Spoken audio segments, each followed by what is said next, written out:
Coca-Cola a récemment montré de bons résultats financiers pour le trimestre de juin. Le bénéfice par action s'est élevé à 0,84 $, dépassant les résultats de l'année dernière ainsi que les prévisions initiales. Les ventes ont augmenté grâce à la hausse des ventes de concentrés et à des ajustements favorables des prix. Ces éléments ont compensé les effets négatifs des variations de devises et de certains ajustements structurels tels que la vente des opérations d'embouteillage aux Philippines, au Bangladesh et dans certaines régions de l'Inde plus tôt cette année. Donc la marge bénéficiaire s'est également améliorée, ce qui a contribué à la hausse du bénéfice. Cela a conduit une révision à la hausse de l'estimation du bénéfice annuel, désormais fixée à 2,85 $.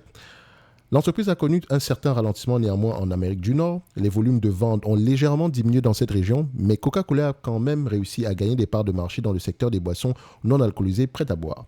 Ce ralentissement a été plus visible dans les ventes hors domicile car les consommateurs à faible revenu ont réduit leurs dépenses en raison de la hausse des prix. Il faut se dire une chose, quand on dit ici hors domicile, on parle ici de la consommation dans les restaurants, dans les fast-foods, sur place et non à la maison. À l'international, les résultats ont été meilleurs avec une légère augmentation des ventes mondiales. Cette croissance a été portée par les marchés émergents, notamment en Inde, au Brésil et aux Philippines. Donc, maintenant, il y a un élément important qu'il faut mentionner ici. Vous allez remarquer que l'entreprise en question a amélioré sa trésorerie, mais pour des éléments, pour une raison bien particulière. Donc, quand on parle d'amélioration de la trésorerie, ça peut se faire de deux manières, soit avec le free cash flow ou avec de la dette. Donc faites attention. Donc la trésorerie de Coca-Cola a également été renforcée. Grâce aux récentes émissions de dette, la trésorerie a considérablement augmenté au cours de la première moitié de 2024. Une partie de ces fonds, et là c'est important, sera probablement utilisée pour finaliser l'acquisition de Fairlife, une marque de boissons laitières acquise en 2020, avec le dernier paiement prévu pour 2025. Donc, je pense ici que c'était un paiement par rapport au volume écoulé au courant de certaines années, juste ici pour que la personne ou bien l'ancien propriétaire ici puisse également bénéficier de la croissance de Fairlife. Donc, on voit ici qu'on n'a pas mentionné le chiffre en question, mais c'est l'une des raisons pour lesquelles l'entreprise ici a levé de la dette. Donc, le montant exact de ce paiement n'a pas été précisé, mais il devrait être conséquent étant donné la croissance de Fairlife. Maintenant, de plus, une partie des fonds sera affectée au règlement d'un différend fiscal avec l'IRS. Donc ici, l'IRS, ici, on va se dire ici que c'est à peu près les impôts, d'accord? Donc c'est les impôts aux États-Unis. OK? Maintenant, Coca-Cola doit payer 6 milliards de dollars à l'IRS en arriérés d'impôts et d'intérêts en raison d'une décision de la Cour fiscale fédérale dans un litige datant de 17 ans. 17 années. Attention, bien que Coca-Cola fasse appel de cette décision, le paiement doit être effectué pendant la procédure. Donc, on peut faire appel, mais on doit quand même payer ce montant-là présentement. Ensuite, Coca-Cola continue néanmoins de démontrer une performance solide malgré quelques obstacles régionaux, notamment en Amérique du Nord. La croissance à l'international et l'amélioration de la trésorerie sont des points positifs qui renforcent la position financière de l'entreprise. Donc, elle a les moyens ici d'assumer les charges à court terme, notamment tout ce qui concerne la dette et le paiement de certains litiges. Donc, toutefois, les investisseurs doivent prendre en compte les coûts liés aux différends fiscaux en cours et le potentiel de croissance limité à moyen terme. Donc, Coca-Cola reste une entreprise de haute qualité, mais une analyse prudente des conditions du marché est nécessaire pour identifier le meilleur moment pour y investir. Et donc, si on regarde Coca-Cola de manière quantitative, donc ici, on va prendre ici KO, ticker symbol. Qu'est-ce que ça nous donne ?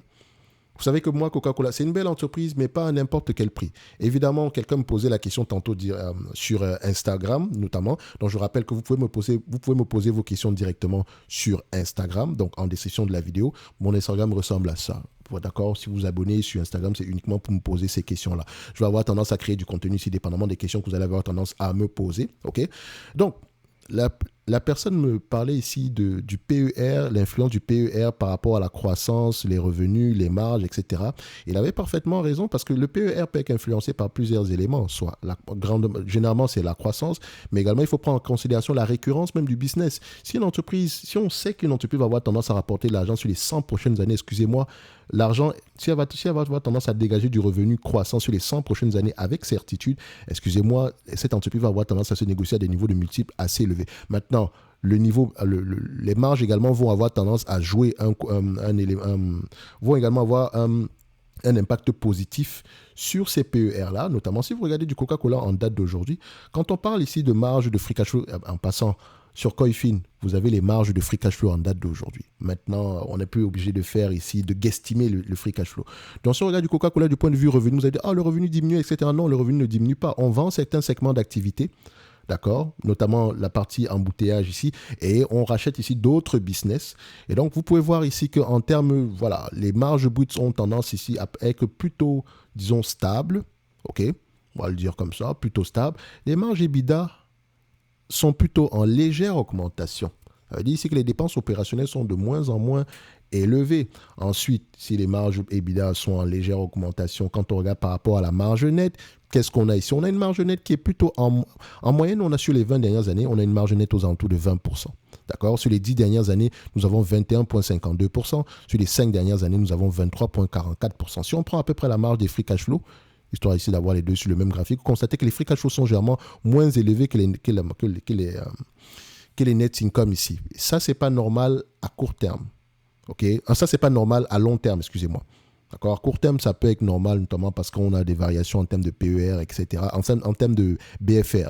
Donc, sur les 10 dernières, quand on regarde bien ici, grosso modo, les deux ont tendance à aller dans le même sens. Sur les 5 dernières années, nous avons 22% free cash flow, 23,44% les marges nettes. Donc, on peut se dire ici que les marges, l'entreprise aura tendance à avoir le même niveau de marge nette. Donc, le fait qu'on ait une entreprise qui garde à peu près des marges solides, stables dans le futur, qui a tendance à garder des marges stables, sinon croissantes ici, ça a un impact sur le PER. De telle sorte qu'aujourd'hui, les investisseurs, en payant du Coca-Cola, ils sont prêts à payer 25 fois les bénéfices. En moyenne, c'est 20 fois les bénéfices.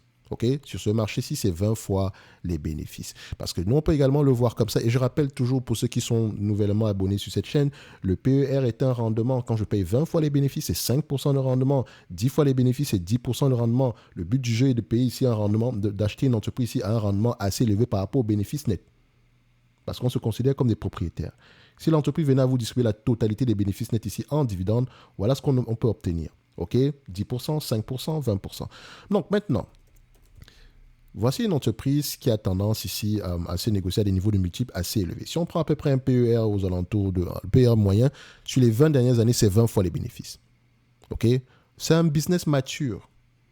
D'accord? Sur les 20 dernières années, on a à peu près 20 fois les bénéfices, c'est la même chose. Sur les 10 dernières années, c'est 23 fois les bénéfices. Sur les 5 dernières années, c'est 24,5 fois les bénéfices. En fait, le but n'est pas de prendre, non, c'est 23 fois, je mets 23 fois. C'est 21 fois, je mets 21 fois. Non, vous pouvez réagir ici par palier. Vous avez 15, 20 et 25. OK? Donc, quand une entreprise se négocie à 15 fois les bénéfices, est-ce que réellement, si cette entreprise vous distribue la totalité des bénéfices nets, vous êtes prêt à accepter 6,67% de rendement? Est-ce que réellement, cette compagnie, si elle vous distribue la totalité des bénéfices, si elle s'échange à 25 fois les bénéfices, vous êtes prêt à accepter 4% de rendement? D'accord? Par rapport à la croissance à venir. Donc, pour moi, je dirais que Coca-Cola mérite un 25 fois les bénéfices, certainement. Mais est-ce que vous allez l'acheter à 25 fois les bénéfices? C'est la grosse question. Et donc, maintenant, nous avons une entreprise. Et je rappelle que vous pouvez avoir 3 niveaux de PER. Hein. Il faut pas avoir. En fait, quand vous achetez une entreprise, il faut avoir un raisonnement optimiste, pessimiste et un raisonnement de base. Le pessimiste, c'est 15%, 15 fois les bénéfices. De base, c'est 20 fois les bénéfices et optimiste, c'est 25 fois les bénéfices. Attention, ça, c'est un raisonnement quantitatif. Maintenant, derrière ce 15 fois les bénéfices, il faut mettre le pourquoi, le 25 fois le pourquoi, le 20 fois le pourquoi également. OK? Au-delà des chiffres, bien sûr. Je peux mettre 15 fois les bénéfices parce que je vois ici que les volumes de vente ici de Coca-Cola diminuent, etc. Ça peut vouloir dire ici qu'on va avoir tendance à avoir des marges de moins en moins élevées ou bien une pression sur les marges. Donc, je vais peut-être avoir tendance à ne pas payer un multiple élevé. Ça dépend de vous, la lecture des rapports financiers. OK? L'analyse que vous allez en faire vous-même. OK? Donc, qu'est-ce qu'on mentionne ici? Nous avons une entreprise qui a tendance à s'échanger entre 20 et 25 fois les bénéfices. En moyenne, on a vu ici que en moyenne, c'est 20 fois les bénéfices. Si on prend une longue période de temps, c'est 20 fois les bénéfices. Aujourd'hui, c'est 25 fois les bénéfices. Peut-être parce que les investisseurs sont en manque d'opportunités. Ils préfèrent payer ces entités-ci à un niveau assez élevé. Donc, on pourra se dire ici qu'on me demande de payer en date d'aujourd'hui $70, une entreprise qui pourrait me rapporter $3,28, disons $3,30, d'ici 2026. soit un rendement sur coût ici de 4,70%. Déjà, je rappelle pour ceux qui recherchent le dividende, elle a les moyens de payer ce dividende-là. Donc, on voit ici qu'il y a de grandes chances que ce dividende continue à augmenter. Du moment où il reste inférieur ici à 80% ici du price, du payout ratio calculé avec le free cash flow. D'accord, 80% des free cash flow. D'accord, du moment où on a un chiffre inférieur à 80% des free cash flow, ça ne dérange pas. Alors, nous avons du Coca-Cola ici. Donc, si on prend 25 fois les bénéfices, ça donne à peu près $82. Moins la dette nette par action, toujours important. La dette nette par action, ça donne combien? Dette nette par action, c'est aux alentours ici de $6. Donc, voilà, $84 moins $6 ici, on sera à peu près aux alentours. $82 ici, moins $6, on sera à peu près aux alentours ici des $76 l'action. On se dira que l'entreprise est légèrement sous-évaluée. Mais ça, c'est 25 fois les bénéfices.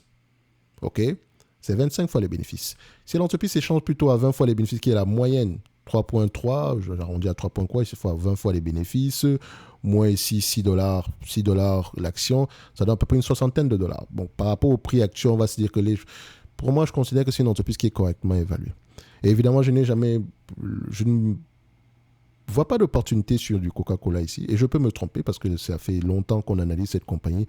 Même à $55, c'était juste correct. On peut retrouver autre chose ici, même si on remarque que sur cette période, en un an ici, c'est près de les investissements ont eu près plus de 33%.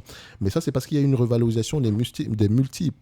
Également, couplé à la croissance des bénéfices nets de manière globale ici, mais également l'entreprise rachète ses actions, donc ça peut avoir une influence sur le bénéfice net. Okay? Si on voit ici, le nombre d'actions diminue.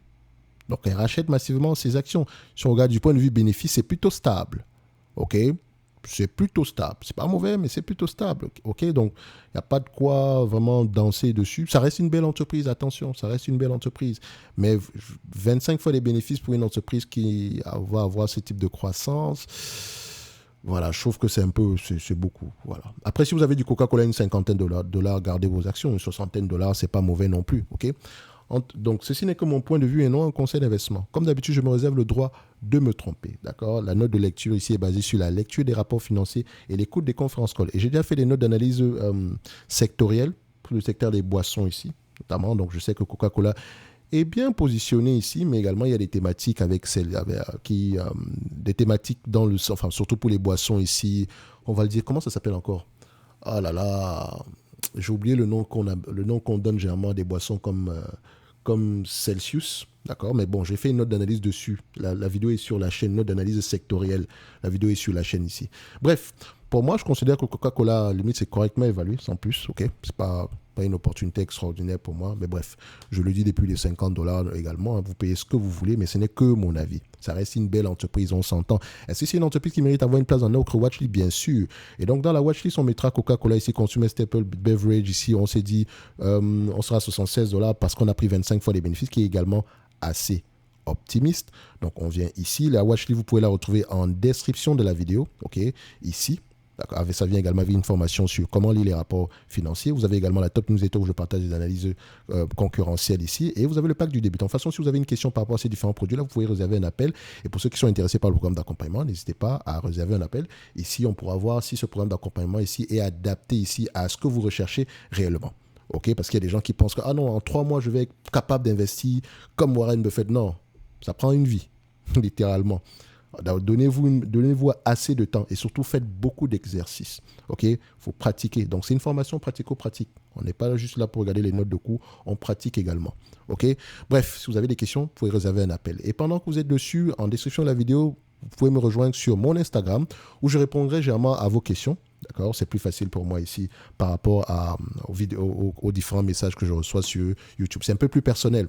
Ok, donc si vous avez des questions, vous pouvez me rejoindre sur cet Instagram qui n'est pas très plein présentement, mais ce n'est pas plus grave que ça. Il va avoir tendance à se remplir, notamment ici je le remplis par rapport à vos différentes questions. Ok, donc concernant ici l'évaluation, on s'était dit que pour Coca-Cola, on va se limiter à peu près à ces consumer staples. Donc, Consumer Staple, on va se limiter à peu près à combien? $76, n'est-ce pas? Donc, c'est simple, je vais faire ça, je ferme. Si vous avez accès à la watchlist, vous pouvez savoir quelle entreprise est intéressante quantitativement en date d'aujourd'hui.